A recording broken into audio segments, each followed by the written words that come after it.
mais qu'est-ce qu'il fait, lui? Et l'attaque de Tadej Pogacar à plus de 50, 80, 100 km de l'arrivée. De nouveau Pierre Rolland, attaque de Pierre Rolland.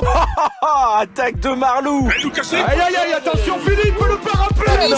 C'est fini.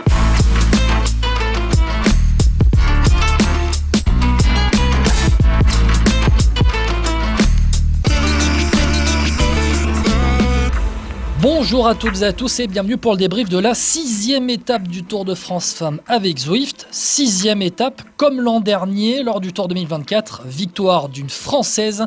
Maëva Skiban de la team UAE a levé les bras à Ambert dans le Puy-de-Dôme. Et pour en parler de cette étape, eh bien, on va retrouver Lohan Benati du Journal Sud-Ouest qui est avec moi. Salut Lohan. Salut Guillaume, salut à toutes et à tous. Ravi de débriefer avec toi cet exploit de Maëva Skiban et la magnifique victoire de la jeune Bretonne après un superbe raid solitaire de 32 km. Ouais, franchement, elle nous a régalé. 32 bornes en tête et elle est sortie en plus comme une grande du groupe Maillot Jaune. Franchement, elle est vraiment allée chercher à la pédale cette étape-là.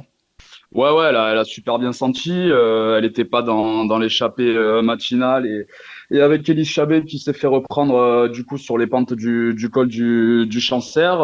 Elle a patienté, elle a attendu le bon moment et puis elle est sortie comme une balle à 32 km de l'arrivée. On aurait pu penser que cette entreprise était quand même un petit peu vouée à l'échec si les favoris bougeaient derrière, mais les favorites au classement général n'ont pas spécialement bougé. Donc elle a rapidement pris une minute en haut de ce col du Chancer. Elle a parfaitement négocié la descente en excellente rouleuse qu'elle est. Elle est vice-championne d'Europe du chrono junior en 2020. Elle a parfaitement géré cet écart. Elle avait de la force, elle avait de la fraîcheur et franchement, elle remporte à Ambert la plus belle victoire de sa carrière après un raid de 32 bornes. C'était clairement une des plus fortes aujourd'hui. Déjà qu'elle avait été à l'attaque, c'était la dernière reprise hier à 10 km de l'arrivée.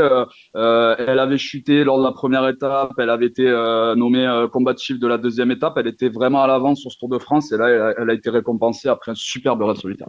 Ouais, ça a démarré chez elle, en Bretagne, ce Tour de France. Et Maëva Skiban, tu parles de ce raid qu'elle a eu dans le final. Je disais qu'elle est sortie du groupe Maillot Jaune, finalement. C'est comme l'an dernier, et c'est un peu là qu'elle avait surpris tout son monde, si tu me permets l'expression, parce que l'année dernière, sur le Tour de France, on se souvient qu'elle avait pris la 2e place au Grand Bornand, au Chinaillon. C'était à la 7e et à l'avant-dernière étape qui avait été remportée par la future maillot à pois, la Belge Justine Guéquière. Elle avait terminé 2e et pareil, dans la dernière ascension, en sortant toute seule du groupe Maillot Jaune, elle qui portait l'année dernière encore le maillot de l'équipe Arkea BNB Hotel Women. Et elle s'était vraiment révélée parce qu'elle nous montre de belles prédispositions depuis ses années jeunes. L'année dernière, elle fait top 5 sur les championnats de France, notamment sur route et en contre-la-montre, mais elle s'était présentée au Tour de France, un peu avec ce rôle pour l'Arkea BNB Hotel Women, pour essayer de briller, mais vraiment, elle avait étonné et elle avait impressionné tout le monde en sortant toute seule du groupe Maillot Jaune, en résistant à la bataille de l'année dernière entre Vollering et Niewiadoma, et pour prendre comme une grande la 2e place de l'étape. Et là, cette année, aujourd'hui, elle nous fait un peu la même chose. Elle sort du groupe Maillot Jaune et résiste. Franchement, il faut avoir d'énormes jambes pour réussir à faire ce genre de coup. Ouais, tu l'as dit, on connaissait ses qualités en chrono de par ses résultats, notamment chez les jeunes. On avait découvert ses qualités en montagne après sa 2e place l'an dernier au Grand Bornand. Et puis là, on a rapidement vu une minute sur les favorites. Elle a parfaitement géré la descente et puis surtout elle a tenu en respect aussi la FDJ de Demi Vollering qui a enclenché dans la côte de Val-Sivière avec Evita Music, Elise Chabet qui avait été reprise du dernier échappé de la journée, des coureuses à l'avant. Et puis elle a résisté pour aller chercher cette magnifique victoire. C'est clairement pas une victoire donnée par les favorites, c'est clairement pas une victoire au rabais. C'est un succès qu'elle est allée chercher avec beaucoup de fraîcheur et comme on disait qui vient récompenser son très bon début de Tour de France où elle a été très en haut. Ouais, et puis elle a été certes retardée dans le premier week-end, dans le week-end d'ouverture, mais maintenant elle est 23e au général, donc à voir avec ses jambes si elle pourrait pourquoi pas chercher top 20 20, top 15, se rapprocher du top 10 à la pédale. Mais finalement, quand tu regardes son attaque à 32 bornes de l'arrivée, hein, on est dans le col du Chancère qui était le col de deuxième catégorie, hein, après le Béal. Il n'y a pas un énorme tempo, c'est l'équipe de Kim Lecourt, hein, la G Insurance Soudal Team, qui a pris les choses bien, qui a assuré, hein, tout simplement le tempo dans ces deux cols de la journée. Avant, tu l'as dit que la FDJ Suez, dans la bosse vers le sprint bonus, sprint bonif, eh bien, ne prennent les choses en main avec la boost notamment et musique, mais elle est sortie comme une grande et au final, l'écart est monté, je crois, jusqu'à environ 1 minute 30.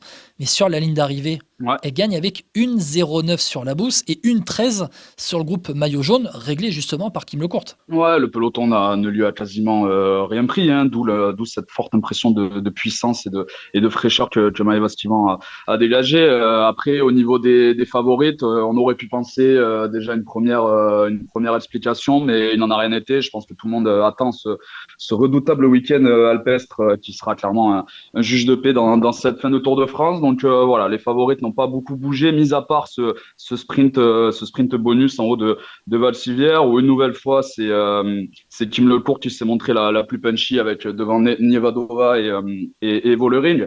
Donc, mis à part ça, c'est vrai que les favorites sont tranquillement restés au chaud, entre guillemets, en attendant notamment cette première très grosse étape de montagne qui arrive demain. Ouais, tu parlais des bonifs. Alors, Skiban était en tête, donc elle a pris les 6 secondes du sprint bonif à Valsivière. Derrière, Kim Lecourt, maillot jaune, de nouveau 4 secondes de bonif. Et d'ailleurs, Kim Lecourt, comme elle prend la 3e place de l'étape, de nouveau 4 secondes de bonif. Elle fait vraiment une razzia sur les bonifications. Et encore une fois, Kim Lecourt, la gestion des sprints en petit comité pour aller prendre la 3e place et remporter le sprint du groupe maillot jaune. On en parlait hier, on en reparle aujourd'hui. Elle avait gagné Liège-Bastogne-Liège de la même manière au mois d'avril. Elle a vraiment une certaine science, hein, de ces sprints où il faut savoir gérer avec la concurrence quand tu es pratiquement en 1 contre 1. Elle est en train clairement de prendre une autre dimension, Kim Lecourt, et puis elle s'affirme comme, sans conteste, la coureuse la plus punchy de ce Tour de France. Tu l'as dit, elle en est à 34 secondes de bonification et elle commence à avoir une vraie belle petite marge sur ses poursuivantes. 26 sur Pauline Ferrand-Prévot, 30 sur Nievadova, 31 sur Demi Vollering. Donc ces coureuses-là vont devoir bouger. Elle va être dans une position d'attente, j'ai envie de te dire, de défense de son maillot. Mais en tout cas, sur le pur punch et sur l'explosivité, elle est au-dessus pour l'instant. La question, c'est est-ce qu'elle va tenir du coup lors de ce week-end alpestre. Ouais, ça va être vraiment l'interrogation, hein, parce que on sait qu'elle est très forte sur les efforts punchy. On l'a vu, elle a remporté l'étape de la veille à Guéret. Maintenant, quand on va arriver sur de la haute montagne, sur les efforts plus longs, on va voir. On va voir ce que ça va donner. Elle s'est exprimée là-dessus. Elle a été justement interrogée par France Télévisions. Elle disait que pour elle n'avait pas spécialement progressé, mais qu'enfin elle arrivait à grimper, chose que voilà, elle n'avait pas réussi à faire depuis le début de sa carrière, hein, qui a quand même tardé, qui est assez atypique aussi sa carrière, qui a été notamment relancée il y a quelques années où elle est revenue en Europe en 2023, il me semble. Donc elle dit, je pense que j'ai des bonnes jambes, mais je sais pas comment je serai demain. Et puis surtout, elle rappelle que dans leur équipe, il y a probablement la meilleure grimpeuse du peloton, Sarah Gigante. Donc voilà, elle se met pas la pression, Kim Lecourt, elle regarde au jour le jour, petit à petit. Mais bon, pour l'instant, elle est quand même bien partie pour faire un bon classement général, ce qui serait une première dans sa carrière. Ouais, complètement. Et Sarah Gigante, j'en parle depuis le Giro. J'en avais parlé déjà avec Stéphane Delcourt dans l'entretien qui nous avait accordé, le boss de l'FDJ Suez. C'était la meilleure grimpeuse du Tour d'Italie. Elle n'est que 7e au général Gigante, à 1,03 de Lecourt, ce qui veut dire qu'il y a à peine 30 secondes derrière, il y a 30 secondes d'écart seulement avec Vollering, par exemple. Et il va falloir la surveiller parce que, franchement, ça va être vraiment une redoutable concurrente. Et puis, avoir le duo Kim Lecourt, Sarah Gigante, comment ça va se passer. Même si on a vu, alors on n'a pas forcément vu les FDJ Suez dans l'école du Chancère et du Béal aujourd'hui. On les a plus vus dans le final, dans la montée vers le sprint bonif à Valsivière. Je m'attendais à ce qu'elles mettent un plus gros tempo, peut-être qu'il y a aussi un peu de la gestion et aussi il y avait Élise Chabé qui était en train de prendre les points du maillot à pois, les points de la montagne. Oui, et puis Chabé, elle a aussi fait un gros boulot une fois qu'elle a été reprise par le groupe, par le peloton maillot jaune. Donc voilà, c'était peut-être logique que Maëva Skiban fasse en tout cas jeu égal avec Élise Chabé, mais en tout cas, ce qu'elle a réussi à faire, c'est derrière jeu égal avec Juliette Labousse et Vita Music. Donc la vraie perf, elle est là. Tu t'interrogeais hier un petit peu sur comment Demi Vollering allait être entouré. Bon, c'était de la moyenne montagne, hein, on n'est pas encore dans les très hautes altitudes, mais force est de constater que la FDJ aujourd'hui était présente avec les Canyon SRAM aussi de Nevadova. Ça a l'air d'être quand même les deux équipes les mieux représentées et peut-être les plus équipées pour suivre leur leader en montagne. Mais clairement, hein, les AG Insurance Soudal de Tim Lecourt et de Sarah Gilante pourraient tout à fait rivaliser ou vont se frotter à ces deux équipes-là qui semblent plus fortes. Ouais, on a vu la Belge, la maillot à poil l'année dernière, Justine Gecker, qui avait justement gagné cette étape-là l'avant-dernière devant Maëva Skiban et qui faisait aussi le tempo, il me semble, dans le Béal, si je ne me trompe pas, notamment. Et voilà, donc on voit vraiment maintenant les forces en présence avant le week-end alpestre et avant les 3 dernières étapes. Demain, il y aura l'arrivée à Chambéry. Je le disais en introduction, 6e étape du Tour de France 2025, 6e étape du Tour de France 2024, une Française à chaque fois qui l'emporte. 6, vous savez quoi ? On retrouve Julien Després d'Actu Cyclisme Féminin qui est à Ambert sur la grande boucle sur le Tour de France Femmes avec Zwift et qui nous parle justement de ce signe un petit peu, ce numéro 6. 6, c'est le nombre qui porte bonheur aux Françaises sur le Tour de France Femmes avec Zwift. Un an après, Cédrine Kerbaol qui s'est imposée sur la 6e étape, qui y arrivait à Morteau. C'est une autre Bretonne qui s'est imposée aujourd'hui avec Maëva Skiban, auteur d'un cavalier seul de 35 km. Elle a surpris le groupe des favorites dans lequel elle était restée toute la journée. Maëva Skiban qui avait déjà pris la 2e place l'année dernière au Grand Chinaillon sur les hauteurs du Grand Bornand, s'est imposée avec plus d'une minute d'avance sur Juliette Labou, sortie du peloton, et sur un peloton favorite réglé par Kim Lecourt. Maëva Skiban devient ainsi la 2e coureur française s'imposer sur les routes du Tour de France Femmes avec Zwift, nouvelle version. Ouais, 2e française, hein, justement, après Cédrine Kerbaol l'année dernière. On avait eu un trou béant avec, c'était que la 3e édition l'année dernière, mais il fallait attendre, je crois que c'était il y a plus de 30 ans avec la victoire de Jenny Longo sur la grande boucle féminine de l'époque. Les Françaises, une étape par an. Elles sont au rendez-vous, elles sont dans la bataille et elles sont aussi là au général parce que on voit Pauline Ferrand-Prévot qui est encore 2e, Kerbaol 9, Musique 10, Juliette Labousse 11. Oui, ça fait plaisir de voir des Françaises, hein, comme chez les messieurs. On aurait été quand même très déçus de ne pas avoir cette victoire d'étape. Et comme tu dis, au-delà d'une Maëva Skiban très active depuis le début, on a Pauline Ferrand-Prévot qui est très très bien placée au général, qui est restée très discrète aujourd'hui, mais c'est ce qu'elle voulait aussi, rester au chaud et ne pas trop se montrer avant le week-end des Alpes. Cédrine Kerbaol qui a quand même perdu un petit peu de temps et qu'on pourrait peut-être voir lors des 2-3 prochaines étapes. Vita Music qui fait un gros boulot avec Juliette Labousse pour Demi Vollering. Donc les Françaises mine de rien sont présentes et puis cette victoire elle vient quand même, c'est un petit peu la cerise sur le gâteau, voilà, pour les coureuses françaises à domicile lors de cette très belle étape. Ouais, et puis avec la manière, à chaque fois les victoires de Maëva Skiban aujourd'hui et de Cédrine Kerbaol l'année dernière. Je pense que sur l'étape en elle-même, on a une grosse échappée. Elles étaient 18, il me semble, avec Élise Chabé qui a fait la moisson de points pour le classement de la montagne, qui est passée alors 2e, il me semble, si je ne me trompe pas, au col du Chancer. Voilà, derrière Maëva Skiban justement, mais elle était passée en tête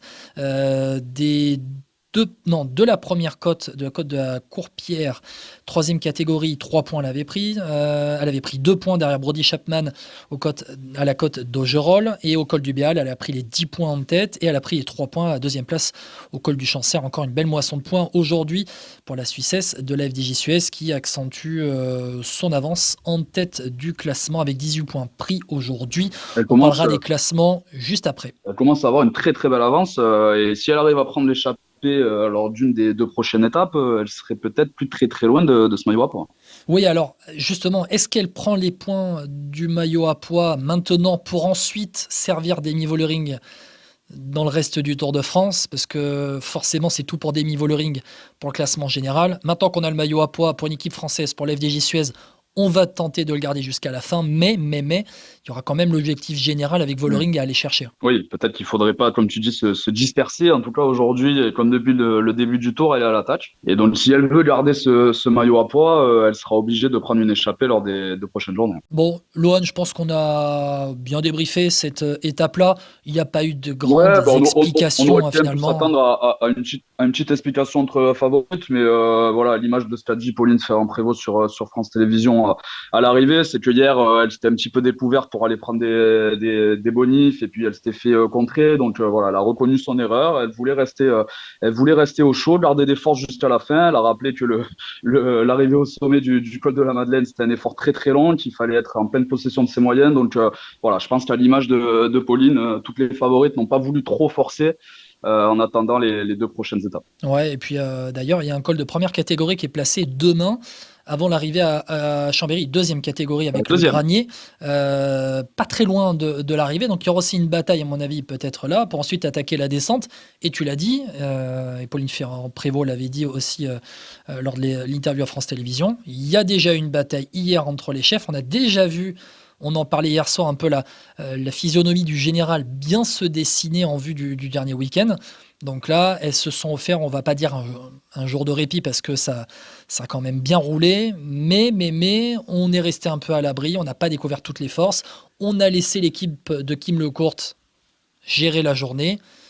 Et après, on a vu notamment Juliette Labousse prendre la deuxième place aujourd'hui avec une échappée dans le final où justement elle a pris la deuxième place. C'est toujours des bonifications en moins pour Kim Lecourt, sa deuxième place du jour. Donc ça fait toujours des bonifs en moins. Mais voilà, c'est un doublé français donc aujourd'hui avec Skiban et Labousse. L'étape, c'est bon, Lohan ? On a dit ce qu'il fallait. Oui, demain, on peut commencer à parler de demain, qui va être une très très belle étape. Et puis je pense la première véritable grosse explication entre les favorites. Alors on en parlera juste après les classements. Je vais rappeler les classements du jour. On va rappeler donc la magnifique victoire de la Française de la team UAE, qui n'a pas été très chanceuse depuis le début du tour, avec notamment l'abandon d'Elisa Longo-Borghini, Maëva Skiban, qui s'impose 1,09 d'avance sur Juliette Labousse. Le groupe Maillot Jaune a 1,13 réglé par la Maillot Jaune. Kim Lecourt, 3e, qui prend donc les bonifs de la 3e place. Demi Vollering, 4e. Une autre UAE avec la Polonaise Dominika Wlodarczyk, 5e. La Volker Wessel Cycling Team, 6e. Alors attention, la prononciation avec Margot Van Pachtenbeck. Voilà, j'ai réussi d'un coup. Pauline Ferrand-Prévot, 7e. Magdeleine Vallière, la Canadienne de la IF, 8e. Et les Phoenix de Koninck qui font 9 et 10 avec Roy Akers et Puck Pieterse. Allez, on donne vite fait celle qui était dans le groupe Maillot Jaune derrière avec Van der Breggen, Neviadoma, Garcia, Carbaol, Musique, Sarah Gigante donc pour boucler. Ricarda Bornfan qui a perdu quelques secondes derrière l'Allemande, 17e. Les autres Françaises, on regarde Émilie Maurier de la Saint-Michel Préférence Homme Aubert 93 à 4,56, 25e. Tissia Rio 28e aussi dans ce groupe à 4,56. Julie Bégaud 36e à 6,14. Voilà pour les Françaises. Morgane Coston 39e. Le classement, tu as peut-être le classement général. On va parler du classement général. Kim Lecourt en tête. Donc, elle a repris des bonifs aujourd'hui. Elle compte maintenant 26 secondes d'avance sur Pauline Ferrand-Prévot. Neviadoma qui a pris 2 secondes de bonif au sprint bonification justement dans le final. Eh bien, elle passe avec ces 2 secondes devant Demi Vollering qui est maintenant 4e à 31 secondes. Neviadoma à 30 secondes.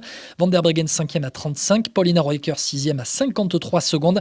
Sarah Gigante 7e à 1,03. Puck Peters 8e à 1,12.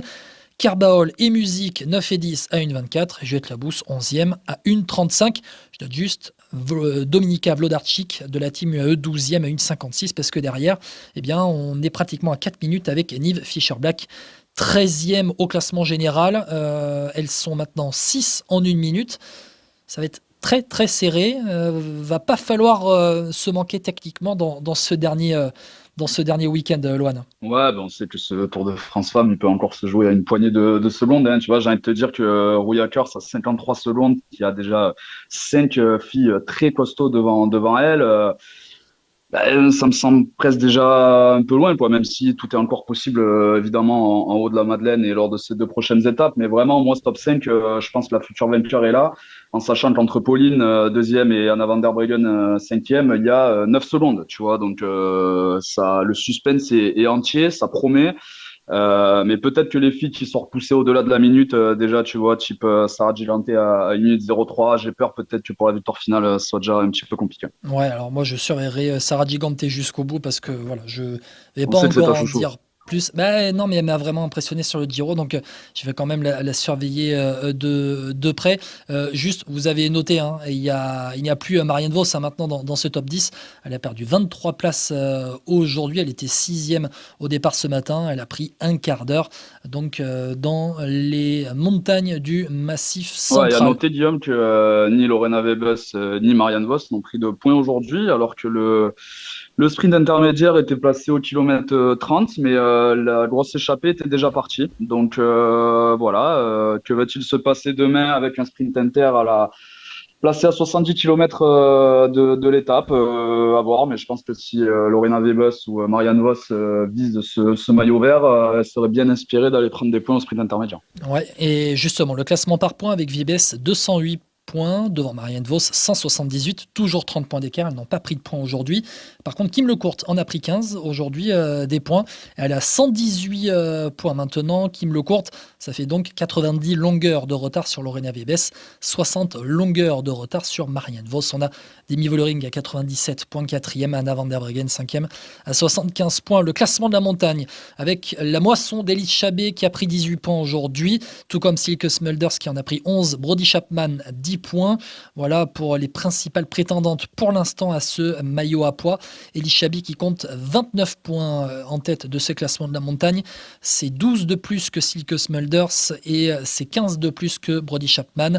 14 points pour Brody Chapman et Maëva Skiban avec ses 5 points de la journée au sommet du col du Chancer et maintenant 4e de ce classement de la montagne. Le classement des meilleurs jeunes avec Tissia Rio. Toujours 22 secondes d'écart avec Nienke Winke de la Picnic Post-NL, Tissia Rio, qui a repris un peu de temps d'ailleurs. Sur les deux devant, Tissia Rio qui est la meilleure jeune du jour, qui a repris une 18, mais elle est à 9 minutes à ce classement de la meilleure jeune, 3e de l'RKA BNB Hotel Women, classement de la meilleure équipe, toujours FDJ Suez, qui continue d'accentuer son avance en tête du classement, 5,54 sur la AG Insurance Soudal Team, 7,25 sur les Canyon SRAM. On a ensuite les Visma et les Liv Alula Jaiko à un tout petit peu moins d'un quart d'heure, 4 et 5 de ce classement par équipe. Demain, on arrive dans les Alpes avec Bourg-en-Bresse, Chambéry pour l'étape. C'est plutôt plat pour la majeure partie de l'étape, mais dans le dernier tiers, on va avoir la côte de Saint-Franc. Alors, on sera à 112 km de course sur les 160 de la journée. On redescend, une petite côte, 4e catégorie, la côte de Berlan, pour ensuite bien aborder le col du Granier, 2e 4, Loane, avec le sommet qui n'est pas très loin de l'arrivée.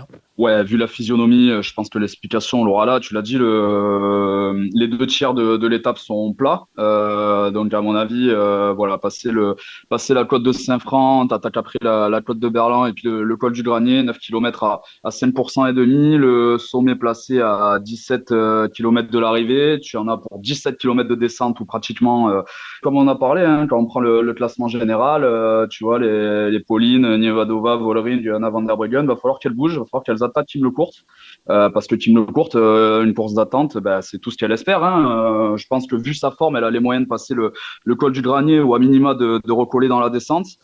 Donc voilà, ces filles-là qui veulent gagner le Tour de France, elles vont devoir se montrer offensives. Et évidemment, on ne parle pas des filles qui sont encore plus loin, les Royakers, Gigante, Peterse, voire nos Françaises, Céline Carbaol, même si pour les FDJ Musique et la Bourse, ça sera peut-être un petit peu plus compliqué en donnant un coup de main à Demi Vollering. Mais voilà, je pense qu'il y aura des filles qui vont quand même essayer de partir d'assez loin dans ce col du Granier. Elles sont de toute façon un petit peu obligées. Et puis la principale interrogation, ça va être la réponse de Kim Lecourt. Est-ce qu'elle va tenir jusqu'au bout avec les meilleures grimpeuses? Voilà, ça va être, je pense, l'interrogation principale. J'ai quand même envie, au vu de son punch et de sa pointe de vitesse, de la mettre favorite demain avec l'arrivée à Chambéry. Pronostic? Ouais, j'ai envie de la mettre favorite parce que 17 km de descente, pour moi, c'est long. Le col du Granier, c'est assez long aussi, mais pas non plus très, très dur. Donc, et puis, vu sa forme, j'ai l'impression que Kim Lecourt a vraiment passé un vrai palier sur ce Tour de France. Donc, voilà. Et puis, elle est imprenable au sprint face à ses rivales du classement général. Donc, c'est mon pronostic pour demain. Ouais. Mon pronostic, ce sera Cédrine Carbaol pour nous refaire un peu le coup de l'année dernière. Et surtout, elle aime attaquer en descente. Elle aime sur les... on va dire un peu sur les mouvements d'attente, si elle est bien placée, elle peut bien sentir la course et attaquer au bon moment pour ensuite faire la descente à fond. On a vu notamment qu'elle avait attaqué dans la descente aujourd'hui dans une descente. Donc Cédric Kerbal pour mon pronostic du jour et je pense qu'elle sera suivie par pas mal de monde. Et puis une 24, ça lui laisse aussi un tout petit peu de marge pour justement. Voilà, pour prendre quelques longueurs sur le peloton. Donc pourquoi pas, ça serait magnifique pour le vélo féminin français. Exactement. Lohan, je te remercie beaucoup d'avoir été avec moi. Merci Guillaume, on attend avec impatience ce week-end alpestre qui sera clairement le juge de paix de ce Tour de France. Ouais, clairement, avec notamment l'arrivée au col de la Madeleine ce samedi. Et puis ensuite, Châtel, porte du Soleil pour la dernière étape dimanche avec l'enchaînement notamment Jouplane, le col du Corbier, ensuite l'arrivée à Châtel. Lohan Benati du Journal Sud-Ouest, un grand merci. On se retrouve dès demain dans Vélo Podcast pour débriefer la suite du Tour. Allez, avec grand plaisir. Et je remercie aussi Julien Després d'Actu Cyclisme Féminin depuis